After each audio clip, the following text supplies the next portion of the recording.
តែជាទូទៅយើងត្រូវចាំថាការបាញ់សារធាតុចិញ្ចឹមទៅឲ្យផ្កាគឺយ៉ាងហោចណាស់យើងទុកគម្លាតចន្លោះលឿនបំផុតក៏12ថ្ងៃទៅ15ថ្ងៃដែរចាំយើងបញ្ចូលសារធាតុម្ដងទៀតជាលើកទី2ខ្ញុំទទួលបានព័ត៌មានពីម្ចាស់ចំការច្រើនដែលគាត់សួរថាតើអំឡុងពេលដែលចន្ទីវាបែកផ្កានេះយើងត្រូវបាញ់សារធាតុចំទៅឲ្យផ្កាប្រមាណដងទើបវាអាចទម្លាក់ទៅ10-50% នៃអាយុពេញលេញដើម្បីយើងបំពន់ពូតាស្យូមចូលអញ្ចឹងដើម្បីឲ្យផ្កានេះវារីកនឹងវិវត្តនៃការ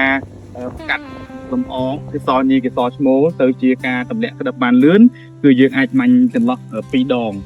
ឬក៏អាចដល់13ដងតាមស្ថានភាពជាក់ស្ដែងដែលយើងអង្កេតឃើញផ្ទាល់ថាតើពេលដែលយើងបាញ់ទៅហ្នឹងវាវិវត្តបានកម្រិតណាតែជាទូទៅយើងត្រូវចាំថាការបាញ់សារធាតុចិញ្ចឹមទៅឲ្យផ្កាគឺយ៉ាងហោចណាស់យើងទុកគម្លាតចន្លោះលឿនបំផុតក៏12ថ្ងៃទៅ15ថ្ងៃដែរចាំយើងបញ្ចូលសារធាតុម្ដងទៀតជាលើកទី2អញ្ចឹងដើម្បីកុំឲ្យមានបញ្ហាការលើសសារធាតុចិញ្ចឹមឬក៏វាទៅជា stress ឲ្យ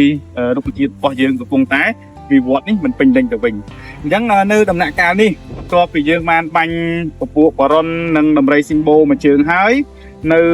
ជើងទី2យើងអាចឲ្យគាត់ប្រើបរុនជាមួយនឹងពពួកស៊ីវីតពិសេសជើងទី2អញ្ចឹងបរុននៅតែជាតួអង្គសំខាន់នៅក្នុងការបំពន់គុណភាពផ្ការបស់យើងឲ្យវិវត្តទៅពេញលេញនឹងការបង្កាត់កេសរញីកេសរឈ្មោលបានលឿនហើយសារធាតុស៊ីវីតជាសារធាតុសម្បូរទៅដោយទឹកជីសារ៉ាយសមុទ្រដែលវាជួយបង្រឹងកោសិកាគុណភាពតងផ្កាក៏ដូចជាកញ្ចុំផ្កាទាំងអស់នេះដើម្បីឲ្យវាធន់ជាមួយនឹងអាកាសធាតុកុំឲ្យវាប្រែប្រួលលឿនពេកវាធ្វើឲ្យខូចគុណភាពផ្កាអញ្ចឹងជីពីមុខនេះគឺយើងបាញ់បំពន់ទៅលើចន្ទទីរបស់យើងដែលកំពុងតែមានសន្តានលូតផ្កាមកបែបនេះ